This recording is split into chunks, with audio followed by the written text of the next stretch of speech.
Now class 9, history, Bhakti Movement, Sufism and influence of Christianity on Indian society.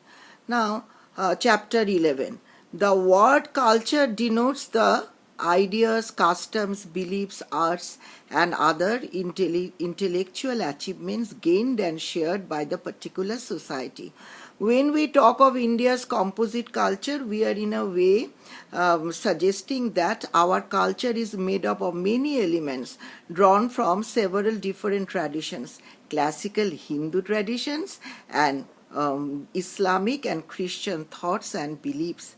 In fact, the phrase composite culture applies in cultures of most of the countries. Composite culture, not one culture but an assimilation of many cultures.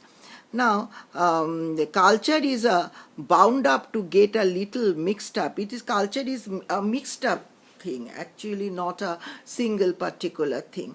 The factors responsible for the emergence of composite culture. Number one, assimilation of ideas and culture.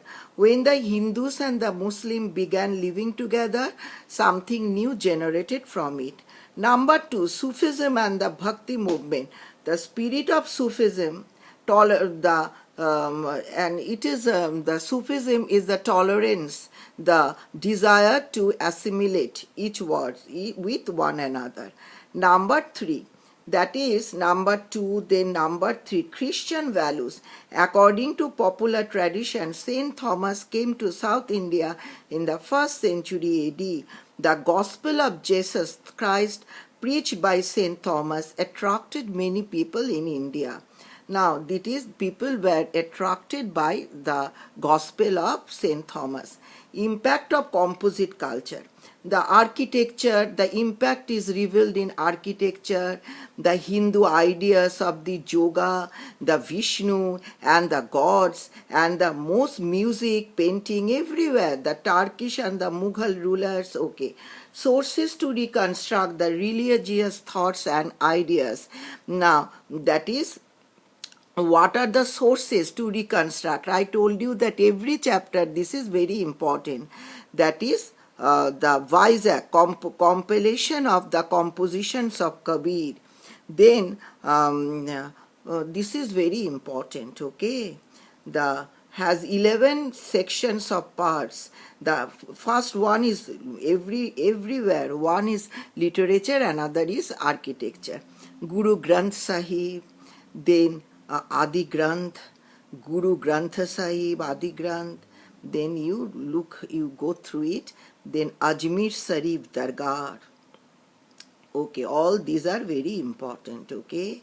Now, that is the total devotion to God. Look at the book, my students, which actually in WhatsApp, my chapter, it is coming from Kolkata, from your school, that is Rumit sir sent me every time. Okay, it is very difficult to, I am going back actually, that is end of November. Now,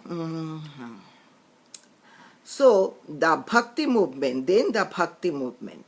The word Bhakti means devote to God. The Bhakti Cult, a religious movement in Hinduism, laid emphasis in devotion to God. It originated in the 9th century AD in South India. Bhakti movement. Important features of the Bhakti Cult. That is, they preach that God is one. One can attain salvation through bhakti or devotion to God. All men are equal before God. Religious rites, rituals, and all the other inner instincts are equal before God.